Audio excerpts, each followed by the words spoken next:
are the protein substitute, and how the protein substitutes will be getting into the various form. So today by our student the final CSC 9 will be giving the idea about the protein supplement and need of protein in the human body. 9 is present.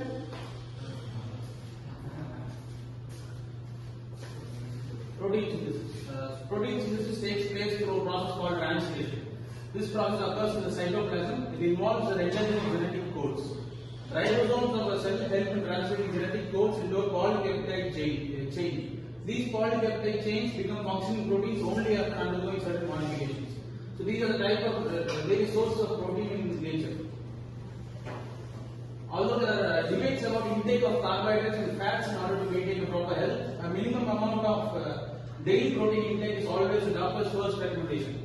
The common examples of proteins in biology are eggs, almonds, chickens, oats, fish and seafood, soy, beans, pulses, cottage cheese, Greek yogurt, milk, broccoli and quinoa. Functions of proteins are their enzymes. Enzymes, they mostly carry out all the numerous chemical reactions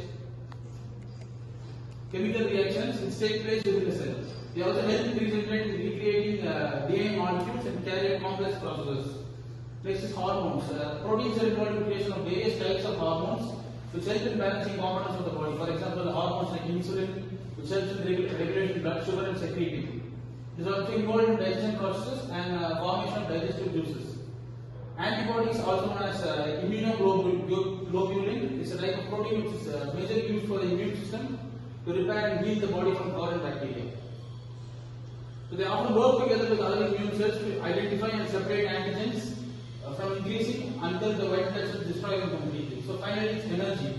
Proteins are a major source of energy which help in movements of our body. It's important to have the right amount of protein in order to convert it into energy. Protein, when consumed in excess amount, gets used to create fat and becomes a part of the fat cells. So below are the few functions of proteins. First is storage.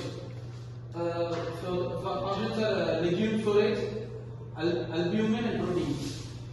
Next, hormone signaling. So counterpart activities of different body parts. Next is transport.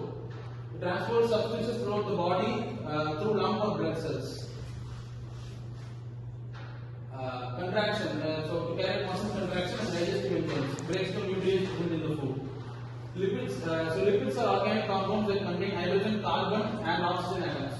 They form the framework of the structure and functioning of living cells. These organic compounds are non-polar molecules which are soluble only in non-polar solvents and insoluble in water because water is a polar molecule. In the human body, these molecules can be synthesized in the liver and are found in oil, butter, whole milk, cheese, fried foods, and also in some red meats. Okay, students, our idea of the given by similar by our student of the 9, giving you the idea about the protein and the lipid needed for our biomolecules. Thank you, Naveen.